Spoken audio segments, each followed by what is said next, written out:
Colombian President Gustavo Petro has announced that his government will sever diplomatic ties with Israel over the Gaza war, characterizing the Gaza siege as genocide. From Bogotá, Colombia, President Gustavo Petro declared on Wednesday that his government will terminate diplomatic relations with Israel starting Thursday, marking a new height in the growing tensions between the two nations due to the Israel-Hamas conflict. Petro reiterated his description of Israel's Gaza siege as genocide. He had previously halted the purchase of weapons from Israel and likened Israel's actions in Gaza to those of Nazi Germany. During an International Workers' Day march in Colombia's capital, Petro stated, "As of tomorrow, diplomatic relations, the state of Israel will be severed due to its genocidal president. If Palestine perishes, humanity perishes, and we will not allow it to perish." At the International Workers' Day march in Bogotá, Colombia on Wednesday,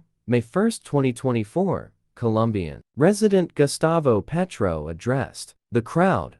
Israel's Foreign Minister, Israel Katz, swiftly responded to Petro's remarks on Platform X, stating, "History will remember Gustavo Petro's decision to align with the most abhorrent monsters known to mankind, who burned infants, murdered children, violated women, and abducted innocent civilians." In the weeks following the Hamas attack, Petro recalled Colombia's ambassador to Israel as he criticized the country's military offensive.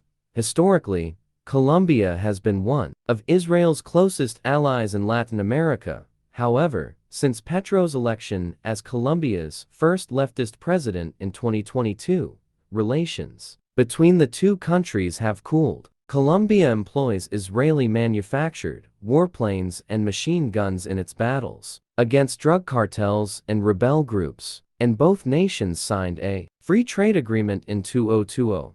On Tuesday, Katz wrote, "The relationship between Israel and Colombia has always been warm, and no president filled with anti-Semitism and hatred will succeed in altering that. The state of Israel will persist in defending its citizens without concern and without fear." In the late 1980s, the South American nation strengthened its military ties with Israel by purchasing Kfir fighter jets. These jets were used by Colombia's Air Force in numerous attacks on remote guerrilla camps, weakening the Revolutionary Armed Forces of Colombia.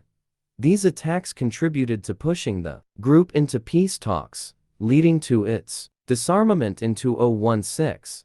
On Wednesday, Petro took part in a march in Bogotá to advocate for his proposed reforms in healthcare, pensions, and labor.